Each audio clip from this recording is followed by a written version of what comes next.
What happens if I say no?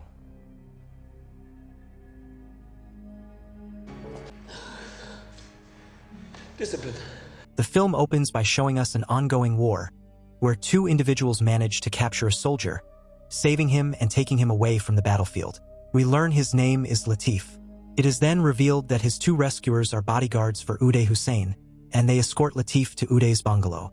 The moment Latif enters Uday's bungalow, his eyes land on a girl named Sarah.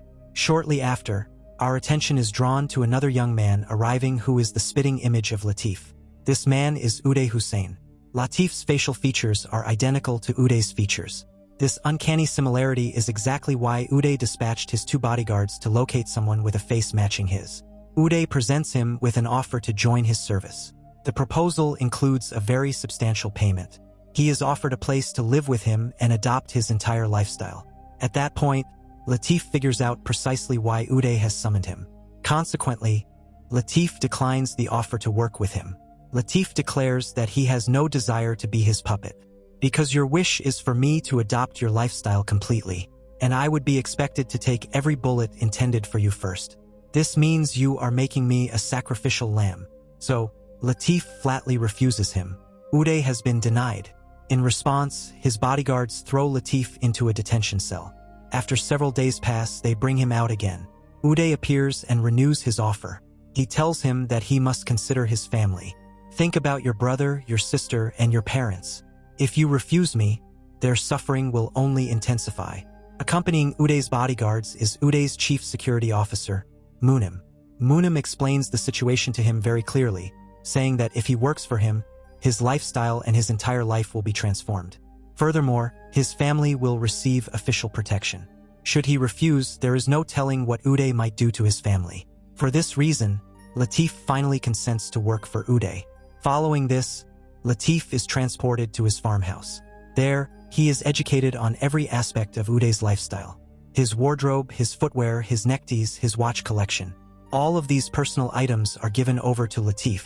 That evening, Latif places a call to his home to confirm whether his family is safe or not. Munim appears there and informs him that all outgoing calls are blocked from this location. Munim hands him a dossier, explaining that this file contains all of Uday's essential information. Munim states that he has officially lost his own identity. You have been declared killed in action. From now on, you will live your life as Uday Hussein. You must do exactly as he commands. Latif is then taken to see a doctor. There, his whole body undergoes a thorough examination. He is then scheduled for extensive plastic surgery. Following the surgical procedures, he becomes an exact replica of Uday. But one small imperfection remains. While Uday had two prominent front teeth, Latif's teeth were not the same. So Uday commands him to be fitted with dental duplicates. Uday instructs him that he must learn to laugh exactly like him. Uday then challenges him to a boxing match. They spar together. They then go to take a shower. Uday remarks to him that he is beginning to look just like him. Now your entire style will have to change. But we have one problem. Your face is still not identical to mine. Your face is much too large, so you are going to need a little trim. Latif is completely horrified by this, but Uday is only making a joke with him. Latif speaks with Munim. He asks him, when does all of this stop? Is what his president is doing not deeply wrong? His son is an absolute monster. There is no one on earth worse than him. Munim attempts to make Latif see the bigger picture. He reminds him that Uday has provided him with a new lifestyle. Consider it carefully. Think of your own family. Latif retorts that all of this is immoral. When the Iraqi people discover this, what will become of them? But Munim counters that their president has given the people what they desire. He has constructed schools, colleges, hospitals, and homes for them. In return, their president simply desires his family's support. Therefore, Munim urges him to think about his own family. Munim says that someday all of this is going to change. Later that evening, Uday brings Latif along to his personal bar. They are there dancing and consuming alcohol. He introduces him to his girlfriend, whose name is Sarah. Latif cleverly deceives her and slips outside. Uday takes her vehicle and drives to his own house. Latif desperately wants to know if his family is truly safe or not. He discovers that Uday has posted a security detail outside his home. Uday is unable to locate Latif. He orders his security to find him immediately. The moment Latif gets back, Uday makes sure to punish him. Latif left without getting Uday's permission. He whips him repeatedly with a belt. Uday tells him that he must remain by his side at all times. He is required to obey his rules. He must do everything that he commands. Uday orders Munim to be his instructor. He needs to be given the proper training. If not, he will receive another beating from me. Latif retreats to his room. He freshens up. He considers that he's had plastic surgery and now he also has the teeth. He has learned every one of Uday's secrets. He emerges from his room and begins to behave exactly as Uday always does. Munim mistakes him for the real Uday. Latif states that he requires some discipline. The next day, Uday's father, Saddam Hussein, summons Latif for a meeting with him. Latif proceeds to Saddam's office. He is subjected to a body search and then he is finally permitted into Saddam's office. Saddam declares that God is truly great. God has blessed me with 2 sons. We see another individual who is Saddam's closest friend. He extends an invitation for him to meet. The following day, a large meeting of businessmen is taking place. Uday and Latif are both in attendance. Latif is positioned outside the gate to greet all the arriving businessmen. We notice a few fruit sellers across the road. A boy who works there is intently watching for Uday. The moment Latif steps out to welcome the businessmen, the boy pulls out a rifle and opens fire on him. We surmise that Uday must have abducted this boy's mother and murdered her. Perhaps the boy was attempting to get his revenge. But Uday's bodyguards appear there and kill the young attacker. Latif and Munim have a conversation with each other. Latif says that he is a truly evil person. Munim says that he is aware of everything but is powerless to act, and it is his job to protect Uday. Munim is also deeply concerned about Uday. He is concerned about Uday's behavior. The next day, Uday travels into the city with Latif. He attempts to abduct a young woman. He grabs a girl and forces her to sit inside his car. The businessmen just act like him. They are indifferent to what Uday does. Latif feels disgusted and says that he wants no part in this. Uday says to kidnap a girl and then kill her. Uday claims that he truly loves his country. There is a massive party that evening. Saddam's best friend arrives there and they both become intoxicated. Saddam's friend starts to taunt Uday. He mocks him about his father's words. He is extremely drunk. Uday grabs a gun and strikes him with it. Saddam's friend becomes enraged and Uday's anger boils over. Uday grabs a knife and assaults him. He murders him in a frenzy. He is Saddam's closest friend and Uday's security detail drags him away. Uday takes the girl and forcibly taking the girl home. And after murdering that girl is also disposed of in the same jungle, where he has kept many animals. Those animals eat her raw, so all of his evidence is erased. But Saddam is aware of all this and all his citizens know about it. We are shown Uday being admitted to the hospital because he was heavily intoxicated last night and he murdered his friend.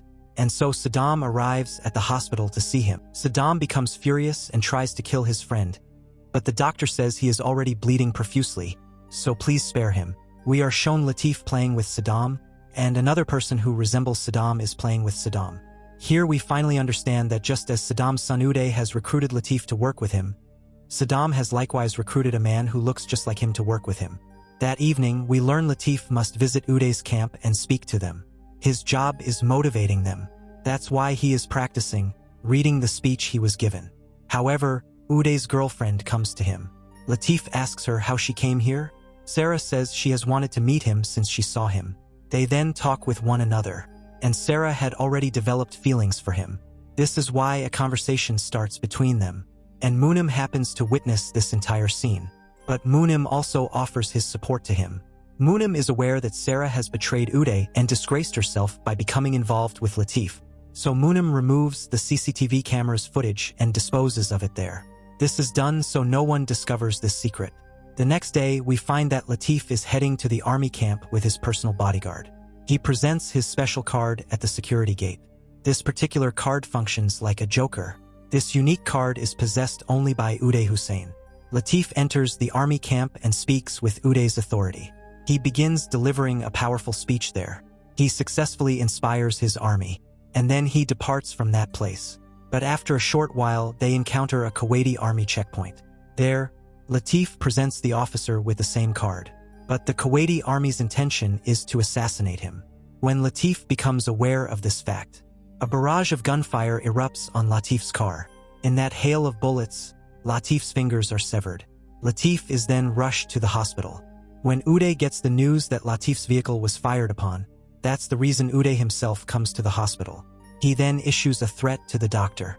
If you fail to reattach Uday's finger, then I will murder every single person inside this hospital. Latif's girlfriend, Sarah, arrives to visit Uday, and she starts a conversation with her.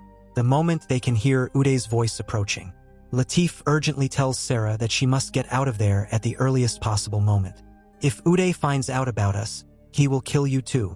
Latif and Uday have both arrived at their army officer's wedding celebration. Uday's gaze fixates on the officer's new wife. He instructs his assistant to bring the woman to him immediately. Uday then drags her into his room. He proceeds to rape her. She no longer desires to live because she has been violated. She then takes her own life. The army officer is eventually informed about this. He also makes a decision to avenge his wife's tragic death. Latif is now extremely stressed. He declares, "I refuse to work with you any longer. I have never witnessed a monster like you." He becomes enraged and begins to attack him. Uday's bodyguard aims a weapon at Latif, but Uday tells him to stand down, because Uday knows it is vital to keep Latif safe to protect himself. The following day's events are shown. The same girl Uday abducted from school. Her own father arrives at his compound in search of her. That grieving man approaches Uday with the missing persons complaint for that girl, because that man is certain that he is responsible for all this. That man says, "You understand how much a father is suffering the loss of his child. This is the same agony you inflict upon the people of your own country." Uday then appears. That man exclaims that she was only 14 years old. She was just a child. And look what you did to her. He vows that he will not spare him. Uday tells his aide to give him $1.4 million as compensation for his daughter. And there, the father of that young girl spits directly on Uday. Uday becomes even more infuriated with him.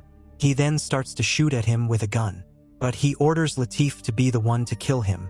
Latif insists that he will not kill him. Latif says that if Uday wants to kill him, then kill him. "But I will not perform this kind of work for you." Uday asks, "You would kill yourself for this worthless 2% man?" Latif answers yes. Latif grabs a knife that is lying nearby. He says that he will make Uday's job much easier. And there, he slashes the veins of both his own hands. Uday initially believes that Latif is only pretending, but as a pool of blood starts to flow from his hands, then he realizes that he has genuinely cut his own hands. He is then immediately rushed to the hospital. After Latif receives medical treatment there, he is transported directly back to his house. Latif recovers completely within a few days. One day, Uday's men arrive at his home. They present him with a card, inviting him to attend a party. Latif's father approaches him holding that same card. Latif declares that he will not go to him ever again. "And I will no longer work for him. I will rejoin my army once more and perform my proper duty." But his father argues that God has presented him with an opportunity. "You must do something for your people and for your country. You can remain with him and achieve good works using his name and influence. You have the power to do something for your people. So you must go and rejoin him." Latif goes to see Uday once again. He is speaking with Uday inside the bar. Uday tells him he must work with him again. But Latif says no. "I no longer wish to work with you." And with that, he walks away. Uday becomes enraged. He starts shooting his weapon at Latif. Latif begins to return fire at Uday, but Sarah appears there and manages to save Latif. When Latif and Sarah get down to the building's lower level, Uday's bodyguard attempts to stop him, but Latif is already holding a gun in his hand, so he demands the car keys from him. Sarah tells him he must kill him too. Otherwise, he will certainly kill us in the future. But Latif tells her that he is not Uday, who would murder anyone simply for his own self-interest. They manage to flee the location. After driving for some time, their car's fuel runs out. They then abandon the place. Saddam arrives at their house. He tells his bodyguard to locate them. They could become a major threat to us. Latif and Sarah's current address is known by Uday. Uday telephones Latif and orders him to come back. "If you do not return to me, then you are aware of what I am capable of doing to your family." Sarah has a conversation with Latif. "Uday will not spare us no matter where we go." She says that they must escape this country. Sarah says that she wants to build a life with him. Latif asks her why she ever left Uday. You were living quite well, but you also decided to turn against him. Sarah replies that she does not fear him. I am existing solely for my daughter's sake. And I love you very much. I want to get married to you. Latif says that she has a daughter. So you need to find her father. And you should go with her. Sarah explains that her father has died. So I will be the one to raise her. Latif steps outside for a brief moment. But Uday's men show up there as well. They launch an attack on him by firing their weapons. Latif moves towards there. But because of the intense gunfire, the police take Latif into custody at the police station. Sarah gets there too. She asks him what their next move is. Latif says that he has a large sum of money at the hotel. Take it, and go far away with your daughter. Sarah then departs. Latif receives another phone call. Uday was the one who did it, because Uday has now kidnapped his father. Uday says that if he wants to ensure his family's safety, you must agree to work with me again. Latif demands that he give his father the phone. Latif's father speaks to him. Do not feel any fear. Do whatever you believe is the right thing. Uday then murders his father. In the scheme to assassinate Uday, Latif goes to the army officer's residence. He is that very same officer, at whose wedding celebration, Uday had assaulted his wife. This officer agrees to offer his help to Uday. A few days later, Latif receives some information. It seems Uday is pursuing young girls once again. Here, Uday forces that girl to sit inside his car. At that very moment, the officer positions a guard directly in front of his car.